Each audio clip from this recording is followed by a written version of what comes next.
حي على الفلاح.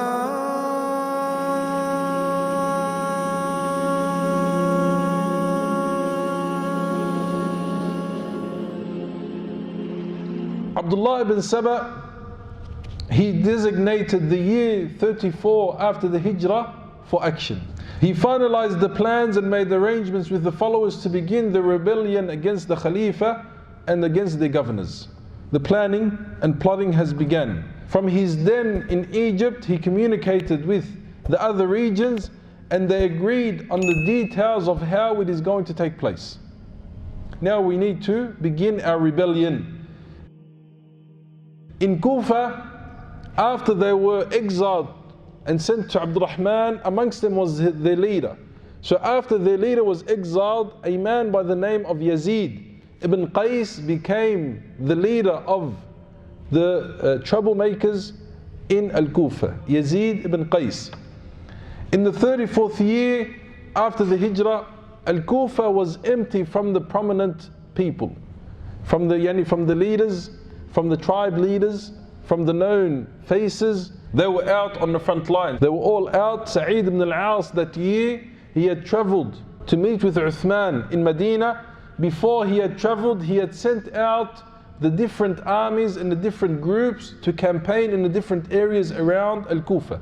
Al-Kufa was the military base for all the military campaigns towards northern Iran, Afghanistan, towards those areas. Al-Kufa was the base. So Al-Kufa was relatively empty. Al-Qa'qa' ibn Amr was the commander in charge and his assistant was Amr ibn Hurayth. Now when they saw this opportunity, Yazid, he emerged in Al-Kufa and he entered into the masjid with the followers of Ibn Saba and he began to call against the governors, against the Khalifa. He chose the masjid to give strength to his call. That's what he thought. When Al-Qa'qa' ibn Amr, he found out about what Yazid was doing, he arrested Yazid and all the men that were with him and he put him under arrest. Now when Yazid, he saw that Qa'qa' ibn Amr was tough and he was alert. The call that was being made on that day was to remove the Khalifa.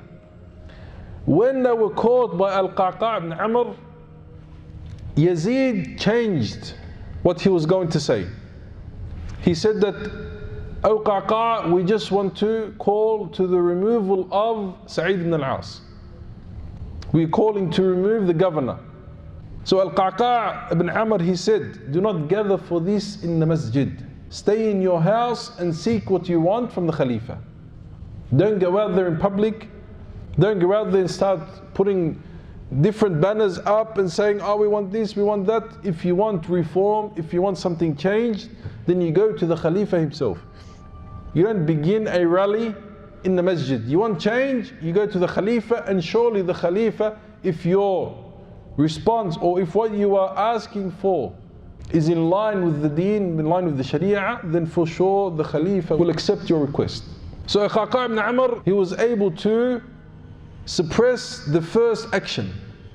So Yazid ibn Qais, he wrote to the troublemakers who were with Abdurrahman ibn Khalid. And they were not small in numbers. There was over 10 of them who were with Abdurrahman, the son of Khalid ibn Walid. So he wrote to Al-Ashtar al-Nakha'i, who was the leader of them with Abdurrahman ibn Khalid. And he said to him, "Don't let this letter leave your hand until you have left Hims and you are returning to Al-Kufa." So as soon as the letter arrived to Al-Ashtar al-Nakha'i, he read the letter and he straight away left Hims for Al-Kufa. Now Abdurrahman ibn Khalid ibn Walid, when he noticed that they weren't around, he searched for them. When he couldn't find them, he sent out parties to search for them, but they were too late. They had already gone and they had already reached too far away from Hims. As soon as Al-Ashtar al-Nakha'i, he entered Al-Kufa, he started motivating them to rebel. And this is how they began to stir the fitna. He said, "I have come from the Khalifa and your governor Sa'id ibn al-As was with him and they were talking about reducing your stipend, reducing that which were given by the government from 200 dirham to 100. And they spread these lies to provoke the masses. And he stirred up the people in the masjid, and the hooligans became excited, and there was a great deal of noise in the masjid. The wise Muslimin at the time and the prominent people, they tried to speak with them. The likes of Abu Musa al-Ash'ari, nothing happened. Abdullah bin Mas'ud, nothing. And Al-Qa'qa' ibn Amr himself, but wasn't able to get through, wasn't able to change anything with them. So Yazid ibn Qais, he shouted to the troublemakers inside and outside the masjid, I am going out to the road of Medina to prevent Sa'id ibn al-As from entering into Al-Kufa. And now it is becoming bigger and bigger. The followers of Ibn Sabat and those who were there responded to the call, and nearly 1,000 of them went out and they blocked the road or the entrance to Al-Kufa. And this is how they began their rally, and this is how they put themselves on the radar with what they were doing. Now Al-Qa'qa' ibn Amr, he was of the opinion that they are going against the government, they are going against the Khalifa, they are stirring up trouble, they are causing fitna that they need to be dealt with. So when they were out there, Sa'id ibn al-As radiallahu anhu was approaching Al-Kufa. Those who were standing outside, they prevented him from entering Al-Kufa. And Sa'id ibn al-As, from his wisdom and from his learning of Uthman, he saw it wiser and better for him not to confront them. Then it's just going to lead to bloodshed, to fighting. And that's what the people of fitna, they wanted. They wanted them to start something. They wanted the governors to be the reason behind them fighting. So Sa'id ibn al-As, he said no, it's better for him to what? To not enter and to try to extinguish the fitna, or at least delay it. And this was the view of Abu Musa al-Ash'ari, of Amr ibn Hurayth and Al-Qa'qa' ibn Amr in Kufa. And he went back to Uthman and told him about the rebels. Uthman said to him, what do they want? Are they refusing to obey? Have they rebelled against the Khalifa and declared the refusal to obey him? Sa'id said to him, no, because they were very smart. They never said that we are rebelling against the Khalifa. They said that we want the governor to be changed. So they never took their hand out of the bay'ah. They never rejected the emirship of Uthman. They said they do not want me as their governor and they want someone else instead of me. Sa'id, he said, they are requesting that you put Abu Musa al-Ash'ari as governor upon them. He said, then we will appoint Abu Musa as the governor. There's nothing wrong with it. It's not a position of weakness. Uthman radiallahu anhu wanted to calm down the fitna. Didn't want to use force because he knew that using force is only going to make the situation worse. Uthman radiallahu anhu, he said, they want Abu Musa, we'll give them Abu Musa. By Allah, we will not give anyone any excuse. And we will certainly be patient with them as is expected of us until we find out what they really want. And Uthman wrote to Abu Musa al-Ash'ari appointing him as governor. So even when Abu Musa became governor, they rebelled against Abu Musa. And he tried to as well calm things down. Abu Musa al-Ash'ari radiallahu anhu, he was also not able to calm them down. Uthman radiallahu anhu, he wrote a letter to the rebels in Al-Kufa. And he explained to them why he had responded to the demands to dismiss Sa'id and appoint Abu Musa. And its great significance, which explains the way in which Uthman confronted the fitna and confronted the turmoil, and how he tried to delay its outbreak. Uthman radiallahu anhu knew that the day is coming. But Uthman radiallahu anhu was trying to delay it as much as he can. Was trying to make it smaller and smaller as much as he can. Uthman already knew the outcome. He believed in the words of the Prophet ﷺ, so that the damage that is caused from it is as minimal as possible. So he sent them a letter saying to them, I have appointed over you the one whom you have chosen. I have dismissed Sa'id. By Allah, I shall do my utmost and I shall be very patient with you. and I shall do what is in your best interest as much as I can. Ask me for everything that you want, so long as it does not involve in a disobedience towards Allah. I shall go along with what you want, so that you will have no excuse to go against me. He also wrote similar letter to the other provinces. May Allah subhanahu wa ta'ala be pleased with the Khalifa Uthman, how good he was and how open-hearted and how greatly he was wronged by the followers of Ibn Saba and the rebels and the haters towards him, and all the lies that they built against him, and how they tried to fit and tried to set the turmoil. But Uthman radiallahu anhu, being the companion he is, the greatest of people by the Prophet sallallahu alaihi wasallam, this is how they dealt with the turmoil. Uthman radiallahu anhu, he wasn't ignorant. Uthman radiallahu anhu had his spies, had his people who were bringing him the news. Uthman radiallahu anhu knew what was happening. He knew everything that was taking place, step by step. But he chose to deal with it in a different way and in a different manner. So Uthman radiallahu anhu was approached by some of the Sahaba saying that, "Oh Uthman, you should send out committees to the different provinces to investigate what's happening.